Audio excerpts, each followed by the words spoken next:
Hey, good evening. Good evening, everybody. And thank you so much for joining me on session number one of Zoom lectures. The plan was to take you on a virtual tour to some key locations in the country.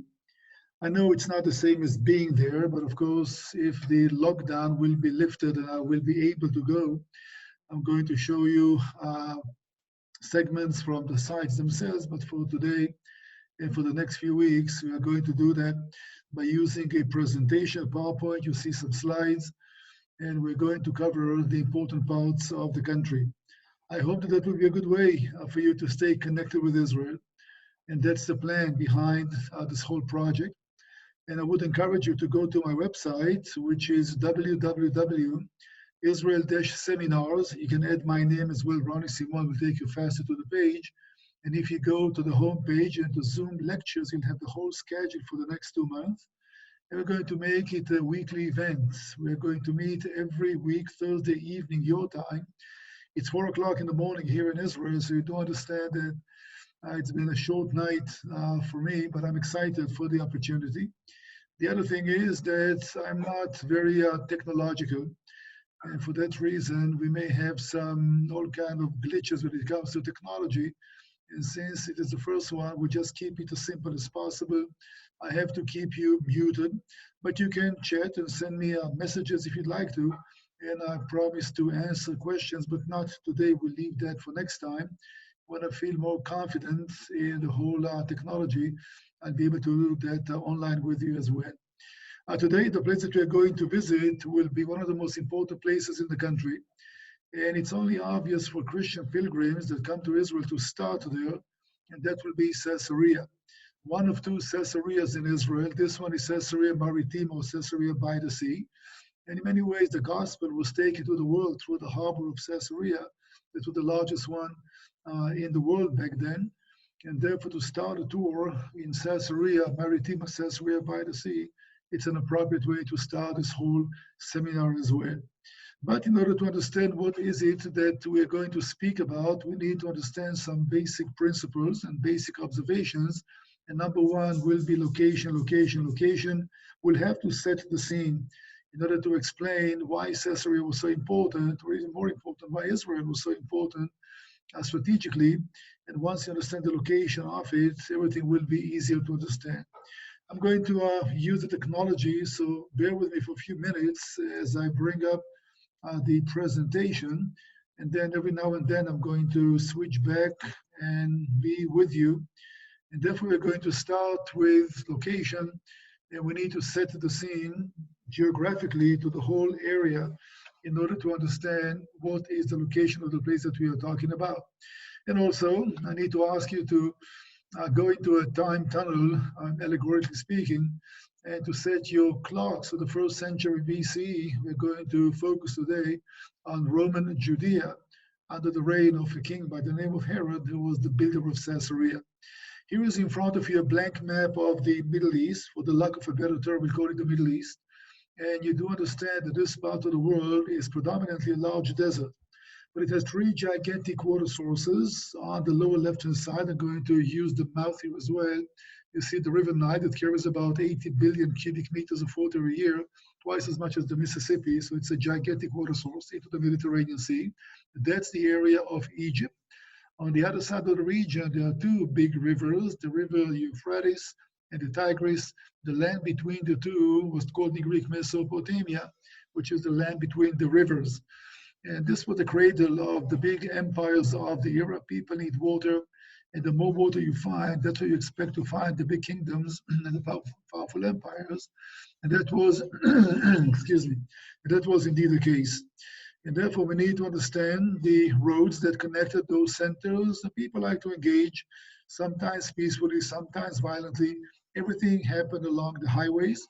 It will be fair to say that human history is always connected to 2 main elements. Number 1, water sources, and number 2, the trade routes. Well, here comes highway number 1 of the ancient world.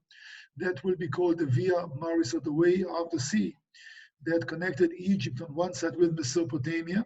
And there was another section of it that went up to Asia Minor, or to Turkey. And the other main highway is called the King's Highway, and that was connecting the Persian Gulf with the Via Maris, they intersected in Damascus. The Bible tells us in Numbers 20:23, when Moses led the tribes of Israel, they went along the King's Highway. And therefore you see that the international highways were focusing or concentrated in a very narrow area, like a bottleneck, if you wish, which is sandwiched between the Mediterranean Sea on one side and the big desert on the other side. That will be the location of the land of Israel or Canaan, depends what era in history we're talking about, to use the right term. So we're speaking about a very small location that's not very rich with water sources, but you do understand that crucial strategic location connecting the two empires or the two areas. And once again, once you understand how important are the roads, you do understand why most of the interaction between the superpowers took place halfway between the two, which means in the land of Israel. Let me bring up now the key players of the region. In Mesopotamia, Syria, and Babylon. In Egypt will be the Egyptians, obviously. The Hittites were another power, which goes back to more ancient times and not to the relevant time for today's presentation. But that will be the map of the area.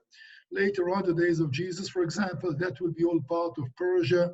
It will be still Egypt now, it will be part of the Roman Empire. But you see the location of Canaan/Israel. Everybody that occupies this area occupies the main trade routes of the world and the main battlefields as well. The road was used by everybody, by merchants and by soldiers and by kings and by everybody that was traveling from Mesopotamia to Egypt, which made the land of Israel so important. Keep in mind, this is a big desert. And therefore, to go from Egypt to Mesopotamia, the only way is not to cross the desert, but to follow the few water sources in the area that will take you finally to your destination. Another part of setting the scene will be a timetable of the, I'm sorry, I'm zooming in now to show you how the road system went through the land of Israel. And you will see that the roads try to avoid climbing mountains. So this is the map of Israel, we just zoomed in. The mountains of Galilee, Samaria, Judea, the mountains of Transjordan. And you see that the main artery is going between the mountains and through the mountains, try to avoid them. Otherwise, you have to lead your 5,000 camels into a narrow mountain path, and camels don't like to go rock climbing, neither do the armies. You don't want to lead an army of 4 chariots into a narrow mountain path, which means the international roads always maintain a course that will take them through the lowland. And of course, the key location of the whole system is the place called Megiddo that we'll speak about in the next session, that will be next Thursday. But this is important to understand because the country may be small, but the population in the area is always divided into 2 main sections, the mountain dwellers on the hills and the lowland dwellers. These were 2 civilizations always in conflict. It will be fair to say that if you wanted to be connected with the world, you had to live along the highways. Before the days of CNN, etc., that's how news used to travel. The people that were connected to the highways were more sophisticated, better informed about what happened around the world. And those that lived on the mountains were disconnected. Sometimes you do that willingly. Because if you live along the highways, you are interacting with everybody, including people that bring with them foreign religions and worship all kinds of foreign gods. And therefore, you want to protect yourself from that influence, you stay on the mountains. Let me give you a few examples on the screen over there. The days of the Old Testament, the Hebrews, the Israelites always occupied the mountains. The lowland was occupied by the Philistines and by the Canaanites. In the days of the Jewish monarchy, the days of the New Testament, the lowland was occupied by the Greco-Roman cities like Caesarea and Scythopolis and some of the others. And today, interesting, the Arab population in Israel lives in the mountains. The Jewish population lives along the coast. So to keep that in mind about how important is the mountains versus the valleys will help to understand some of the situation later on. We're going to go to the presentation in just a minute, but before that, just to set the scene to what we're going to speak about historically. In 67 BCE, the Roman army arrives to the land of Judea. Pompey the Great will be the general that leads Rome down this way, and their destination is Egypt. They were not interested in Judea for Judea, but Egypt was the main destination because Egypt was the breadbasket of the region, and Rome needed the grain from Egypt. True, you can ship that through the Mediterranean Sea, but back then, the days of the Republic, before the empire was created, Rome did not control the Mediterranean. And therefore, to secure the grain routes from Egypt to Rome or to Italy, they had to make sure that Judea was an essential link that the Romans had to occupy. And 67 BC, the Roman army arrived. When the Roman army conquers an area, usually a nation, usually they would not proclaim it a province. There was a certain procedure. First, you want to govern certain people through a local. So you try to find somebody from the local aristocracy, somebody that you trust, somebody who is competent, somebody who is willing to represent the Roman Empire and also to teach the locals Roman principles. And you make him king and you rule through him. In the case of Judea, the Romans chose a man by the name of Herod, who was not fully Jewish. His mother was not Jewish, and in the Jewish religion, it goes through the mother even back then. And therefore, Herod was a choice made by the Romans to be king. That presented a challenge right away because there was a biblical criteria who should be the king of the Hebrews, and there are three. If you go to Deuteronomy chapter 17, verse 15, the Bible says, speaking about the king of the Hebrews very clearly, the king of the Hebrews has to be Hebrew, which means you cannot choose somebody from another country and offer him the position. It has to be Hebrew.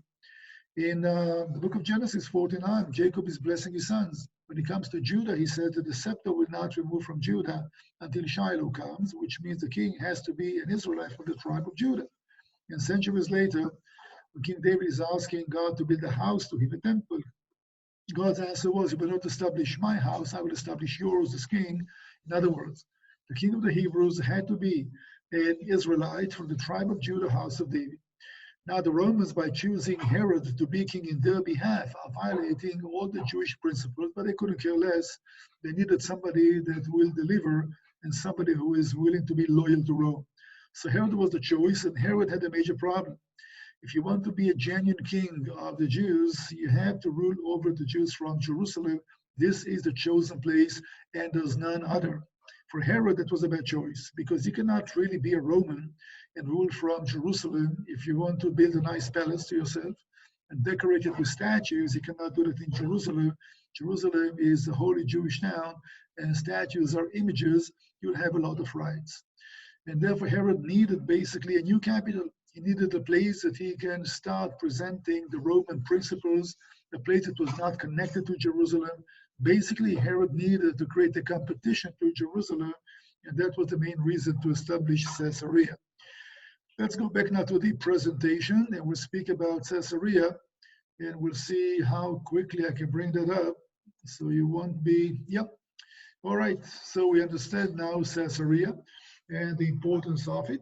Let me also show you the timetable of what happens here in the country, and I'm only going to focus what is relevant for today, and that will be the red arrows pointing at the Roman era, which is one of many other eras that Israel had in its long history. So today we're going to speak about the Roman Empire, what was found in Caesarea. You're going to see the presentation. Almost everything belongs to the Byzantine Empire. Byzantines basically is Rome under a new religion, Christianity. And therefore, we speak about Caesarea built by the pagan Roman Empire, but came to its climax under the Byzantine Roman Empire, which means the Christian Roman Empire. So that's how the timetable looks like. And today we're going to focus on the Roman Byzantine era. And you see the dates over here on the left-hand side. Well, here is an overview of parts of Caesarea. And what you see basically is Herod's palace. And since everything was built to be a Roman city, it had some basic facilities that every Roman city had. By the way, you see the subtitle here, it's called Liman Sebastos. Well, Israel, Judea back then was in the Greek-speaking part of the Roman Empire, which means that today we are using everything. English is based on Latin basically, and therefore we use the Latin term called it Caesarea.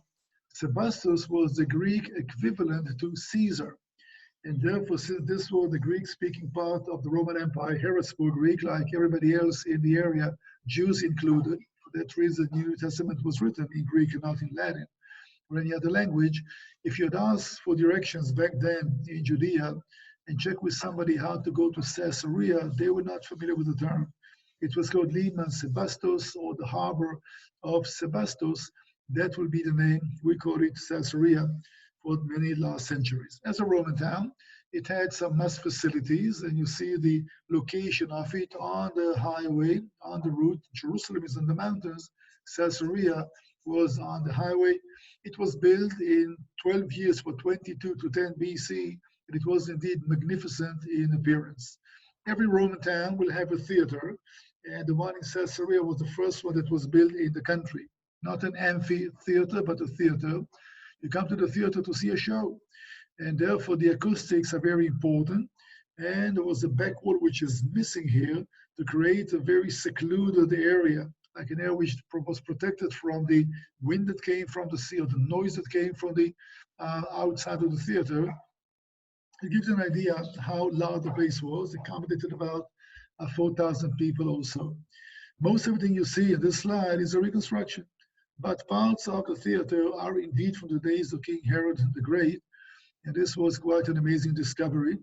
The only one in Israel facing west, by the way. Others were built later on, which means that you're sitting and you're looking into the setting sun, and most of the shows took place in noon in the afternoon, and one would wonder why build the theater in such a way.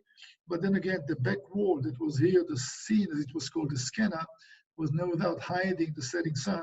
So this was not an open area as you see it now, but a closed one. And it was a mass facility. Not only that every Roman city had it, in smaller towns made of timber, maybe something temporary. In larger towns, we speak about a massive stone structure. So that will be the theater that you find in every Roman town, and of course in Caesarea as well. Another mass facility will be the Praetorium. That would be the headquarters for the Roman administration. Now you know that the Bible speaks about that. When the Bible speaks about the days of Jesus in Jerusalem, the Bible said that the trial of Jesus took place in Praetorium. Well, Praetorium means headquarters, and every town had headquarters for the Roman administration. The central one was here in Caesarea. And therefore, you need to use some imagination to build this whole complex in the area and make it a magnificent palace that was closer to the sea, and a large fortified area which housed the offices of the Roman administration in Caesarea. And therefore, that would be the area Praetorium. Now, it's hard to see, but this platform is a man-made platform, and it's resting on arches and caverns, which means it's all hollow under the platform. That was one way to build an elevated area.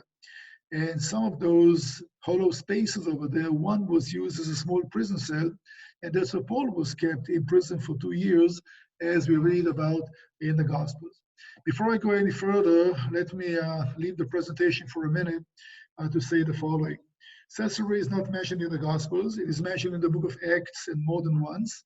We do not know if Jesus ever visited Caesarea. The Bible doesn't tell us. But when you go to the book of Acts, the place is mentioned. For example, in chapter 10, the Bible speaks about Cornelius, that was from the Italian regiment, a centurion, that was stationed and lived in Caesarea with his whole household. And as you remember, Peter was the one that converted him and his household to Christianity. And this is maybe the most famous chapter in the book of Acts, speaking about the conversion of Cornelius by Peter. We also told in Acts chapter 12 that the king by the name of Herod Agrippa I died in Caesarea. He came down to town in order to deal with some problem between merchants from Sidon and the locals. And the Bible tells us he was eaten by worms and died in Caesarea, maybe in the theater. We also know from chapter 25 that Paul, who was in prison for 2 years in Caesarea, was defending his faith in front of Festus, the Roman governor, and King Agrippa II and his wife or sister Bernice, as the Bible tells us, that came to Caesarea. And we know this was the hometown of Philip the Evangelist. We also know that Paul stayed with him when he took off to his missionary journeys. So it's not in the Gospels, but it's definitely in the book of Acts a couple of times. And we just don't know if Jesus ever visited Caesarea. He might have on his way to Jerusalem, but the Bible doesn't give us the specifics. Let's go back now to the presentation to carry on with the presentation. So here we are. We speak about Praetorium. And in Praetorium today, there is a stone on display, but the stone is extremely important. It was found in the theater, in the staircase upside down. It wasn't meant to be the staircase upside down. And this stone has a name on it, which you all know, Pilatus, or Pontius Pilate. That's the only place that anything with the name of Pontius Pilate was found, and therefore it's of enormous significance. How come it ended as a stone in the staircase? Well, we can't really tell, but it's possible because we know that this stone was a stone of dedication, a plaque of dedication that was built by Pontius Pilate when he took office in 26 AD. He built a building in Caesarea dedicated to Tiberius, the emperor of the day, and this was a plaque of dedication. It's mentioning the prefectus, Pontius Pilate, as the builder of the Tiberium. Excuse me, most likely, after this building was destroyed for some reason, they renovated the theater and they reused the stone to be a stair in the staircase. It was found by the team that excavated the theater, a team from the University of Milan in Italy in 1961. So this is a replica. The original one is in the museum in Jerusalem, and of course it's a very important discovery. Let's carry on to describe Caesarea. Well, there was always an amphitheater or a hippodrome, a horse race arena, and you see the sizes of it. It was an oval structure, and that's where the chariot races used to take place. And later on, the Roman engineers cut it almost into two and created an amphitheater. A theater is a semicircular structure that you come to see a show presented on stage. An amphitheater is more an oval structure. Amphi means amphibian. Two theaters will make an amphitheater, and that's where the gladiators used to fight. And for that reason, you see the wall here, and the first row of seats was about 10 feet above the arena. Otherwise, you're seated way too close to gladiators or hungry lions or whatever was the spectacle of the day. So that was another must facility, and Caesarea had a very nice one, as you can tell. Horse races took place here, chariot races, and this was another must facility in every large Roman city. Not every town had an amphitheater. Theaters, yes, but not an amphitheater.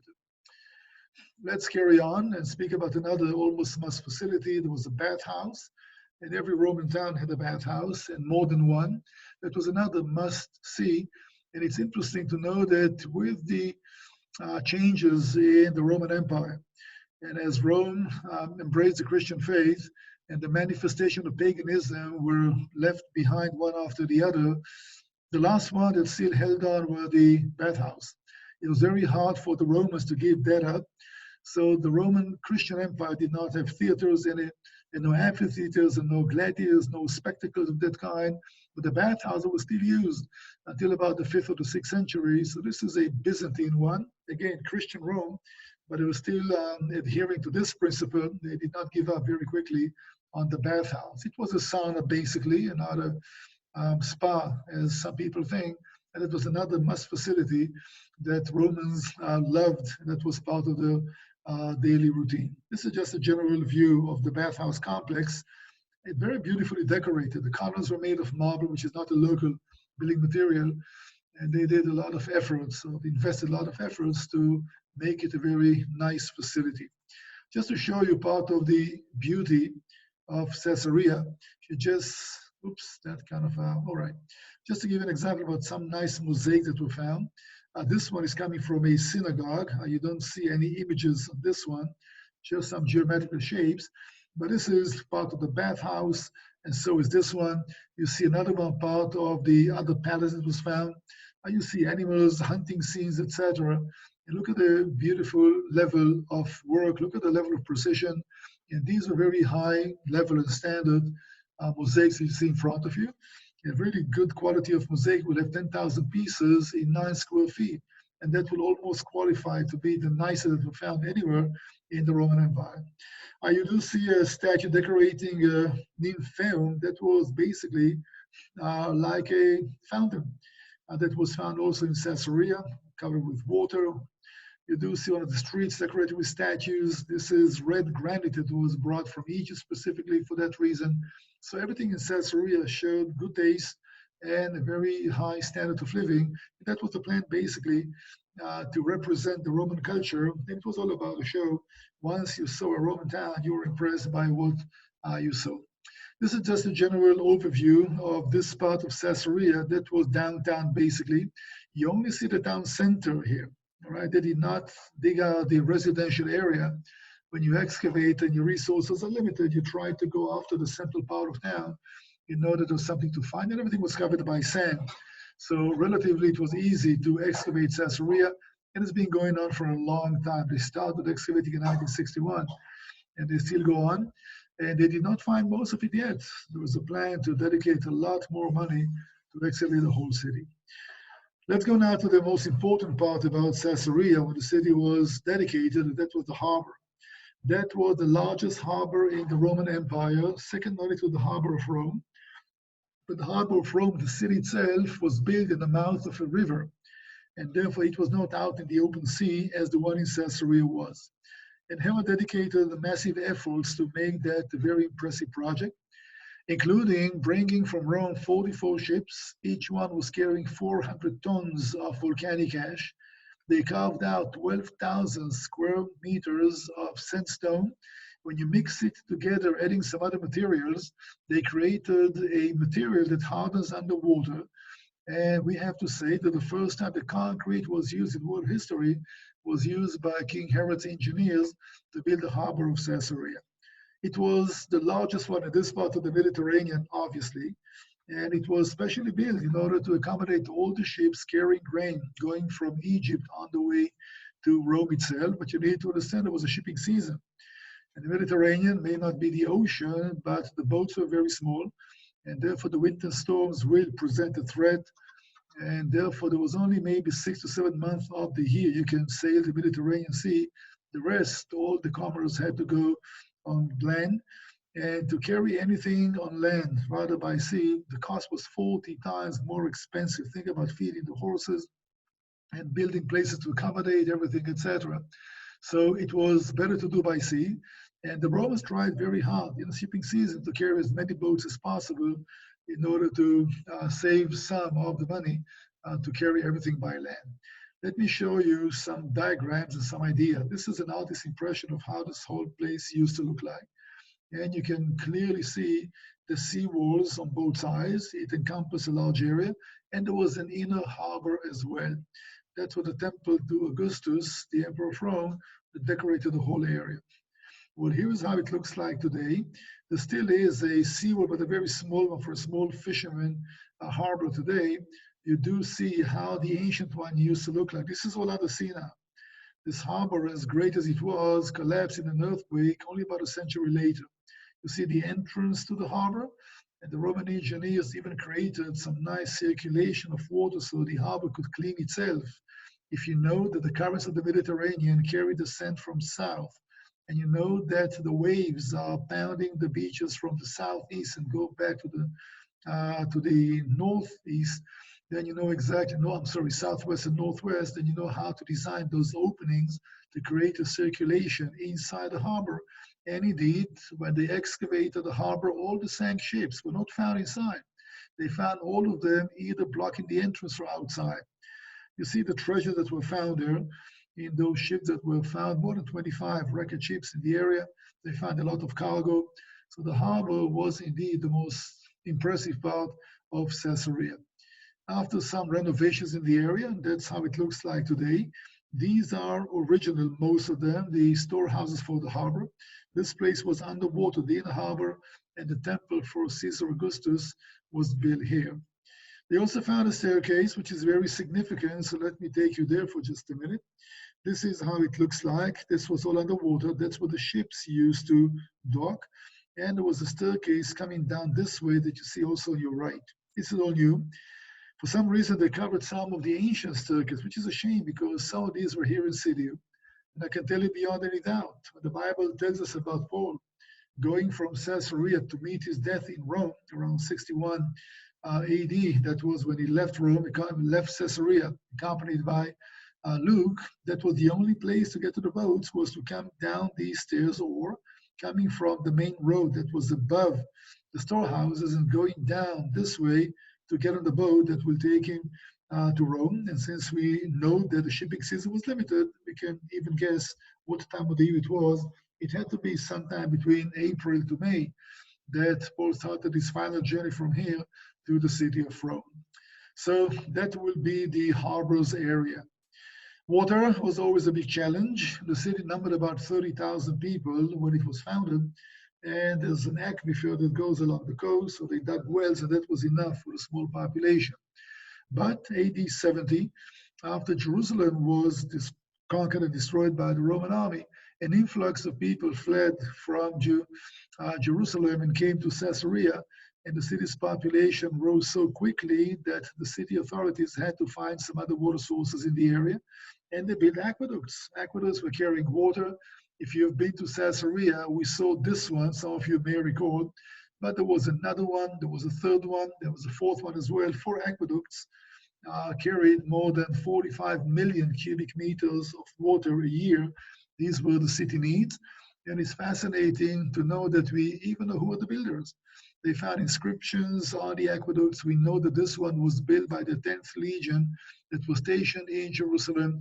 Each time they needed to add another one or to repair the standing ones, each one it was done by the Roman soldiers. They left a plaque behind to commemorate them and the efforts that were dedicated. 8 of these were found, and that gives us a clear understanding about how often they had to repair that and in what rate or what pace the city was growing.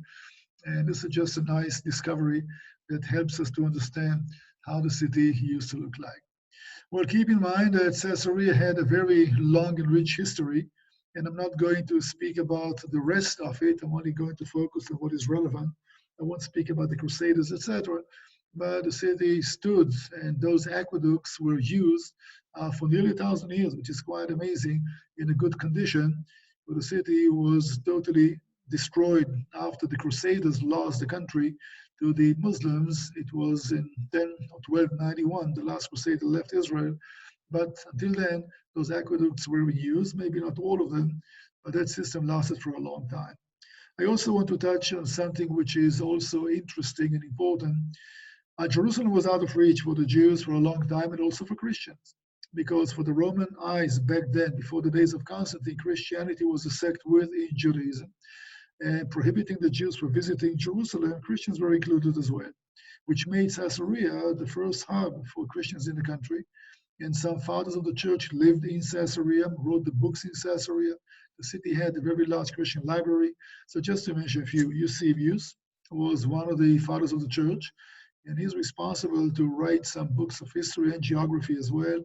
Origen, the one that wrote the Hexapella, translated the Bible to different languages, 3 Greek versions of it, and 3 others also lived in Caesarea.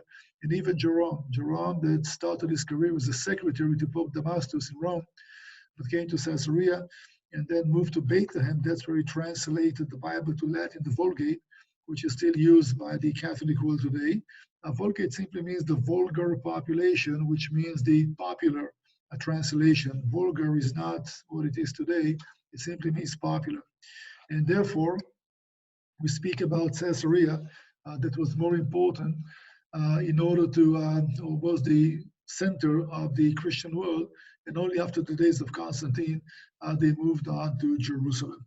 Well, this is the end of this broadcast, and I want to thank you for attending. If you have any questions, feel free to email me. Go to check my YouTube channel as well to find some updates about the country.